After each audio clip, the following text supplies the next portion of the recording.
இப்ப அங்க இளைஞர்களுடைய எண்ணிக்கை, பெண்களுடைய எண்ணிக்கை எந்த அளவுக்கு அதிகமாயிட்டு இருக்கு? அங்க எவ்வளவு ஆதரவு குரல்கள் அதிகமாயிட்டு இருக்கு?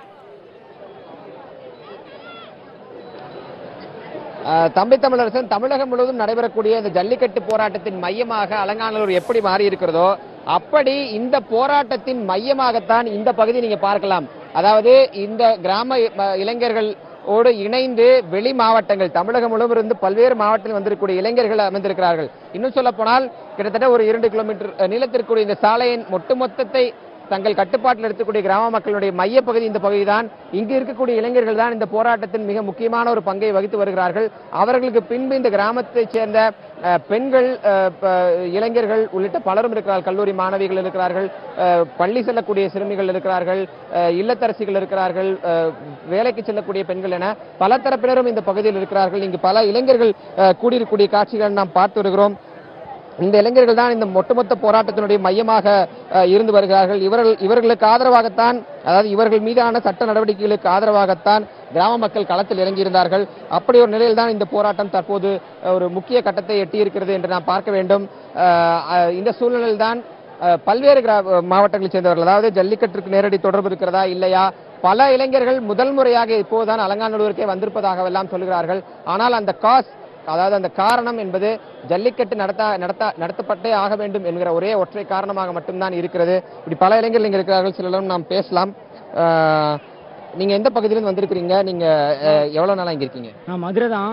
நான் வில்லாபுரம் சொல்லி இங்க பக்கத்துல இருக்க ஏரியால தான் வந்திருக்கேன். நான் இங்க வந்துட்டு நாங்கள் எக்கச்சக்கமான மாணவர்கள் வந்து இப்போ திரண்டு சப்போர்ட் பண்ணிட்டு இருக்காங்க.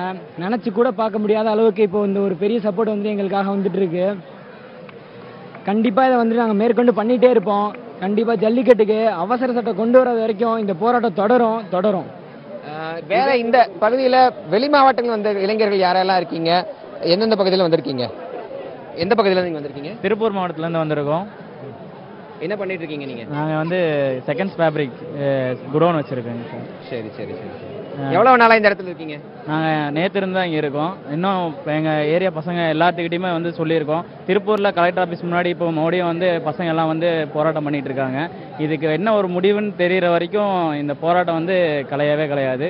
இதுக்கு என்னன்ற ஒரு முடிவு தெரியாம இங்க இருந்து யாரும் போக மாட்டாங்க. தம்பி தமிழரசன், அலங்காநல்லூர் சுற்றி இருக்கக்கூடிய கிராமம் மதுரையினுடைய பல்வேறு பகுதிகள், குறிப்பாக இன்று பார்க்க போனால் மதுரையில் இருக்கக்கூடிய அனைத்து கல்லூரி மாணவர்களும் சற்று முன்பாக தமுக்க மைதானத்தில் கூடியிருக்கிறார்கள். அவர்களும் ஒரு போராட்டத்தில் ஈடுபட இருப்பதாக தெரிவித்திருக்கிறார்கள். அவர்களும் அந்த போராட்டத்தை முடித்துக் கொண்டு மெல்ல இந்த பகுதிகளுக்கு வருவார்கள் என்று எதிர்பார்க்கப்படுகிறது. தம்பி தமிழரசன், பல பெண்களும் இந்த பகுதியில் இருக்கிறார்கள், முதியவர்கள் இருக்கிறார்கள், வயது முதிர்ந்த பெண்மணிகள் பலரும் இங்கு இருக்கிறார்கள். அவர்கள் நேற்று இரவிலிருந்தே இருக்கிறதெல்லாம் பார்க்க முடிகிறது. இந்த பெண்மணி நேற்று இரவிலிருந்தே இங்குதான் இருந்தார். நான் அவரிடம் பேசலாம் என்று நினைக்கிறேன். அம்மா, நீங்க எவ்வளவு நேரமா இங்க உட்கார்ந்துருக்கீங்க? நேற்று நைட்டே நான் உங்களை இங்க பார்த்தேன். இவ்வளவு நாளா உட்கார்ந்துருக்கீங்களே, இந்த போராட்டம் இன்னும் எவ்வளவு நாளைக்கு நீங்க உட்காரலாம் திட்டமிட்டிருக்கீங்க? நாங்க ஜல்லிக்கட்டு நடக்கும் வரைக்கும் ஓய மாட்டோம், உறங்க மாட்டோம். ரப்பு பகல அங்கேயே தான் இருப்போம். வேற என்ன செய்யணும்? ஜல்லிக்கட்டு நடக்காம நாங்க எந்திரிக்க மாட்டோம். இந்த இடத்துல 10 நாள் 20 நாள் இப்படியே இருப்போம். நீங்க எந்த ஊரை சேர்ந்தவங்க? எத்தனை வருஷமா ஜல்லிக்கட்டு பாத்துட்டு இருக்கீங்க? நாங்க அலங்காநல்லூர் சேர்ந்தவங்க. வருஷம் நடக்கிறது. இந்த ஊர்ல ஜல்லிக்கட்டு நடக்காட்டி ஊர்ல கால்றாகப்பா வந்து பிள்ளைங்க செத்து போங்க. இப்பவே செத்துக்கிட்டு இருக்கு. அந்த ரீட்டாவுக்கு என்ன தெரியும்? ரீட்டா ரோட்டான்னு நாங்க இப்ப பசுமா உட்காந்துக்கிட்டு இருக்கோம். பாவம் பிள்ளைகளாம் இப்படி உட்காந்துக்கிட்டு இருக்குது. தம்பி தமிழரசன், மிக யதார்த்தமான ஒரு கிராமத்து பெண்ணின் பதிவு இது.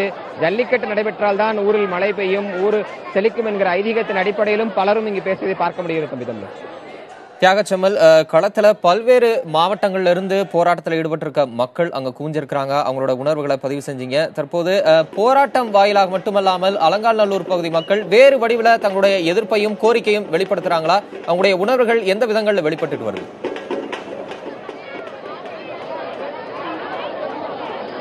தம்பி தமிழரசன், பொதுவாக அரசியல் கட்சிகள் இயக்கங்கள் நடத்தக்கூடிய போராட்டங்களில் தான் ஒரு பல்வேறு புது வகையிலான வடிவங்களை நாம் பார்ப்போம். பதாகைகளை ஏந்துவது, கருப்பு சட்டைகள் கொண்டு வருவது, கருப்பு கொடிகளை ஏந்துவது, தப்பாட்டம் உள்ளிட்டவற்றை இசைத்து எதிர்ப்பு தெரிவிப்பது என்று அந்த அனைத்து வகைகளையும் மிஞ்சிய ஒரு வகையாக தற்போது இந்த போராட்டம் என்பது இருக்கிறது. நம்ம ஒளிப்பதிவாளர் கலை உங்களுக்கு காட்டுவார். அங்கு பார்த்தால், அதாவது தங்கள் அணியக்கூடிய சட்டைகள், டி ஷர்ட்டுகளில் வந்து ஜல்லிக்கட்டு நடந்தாக வேண்டும் என்பதை அச்சிட்டு வரக்கூடிய பல இளைஞர்களை நாம் பார்க்கிறோம். கருப்பு கொடிகளை ஏந்திருக்கூடிய பல்வேறு இளைஞர்களை நாம் பார்க்கிறோம்.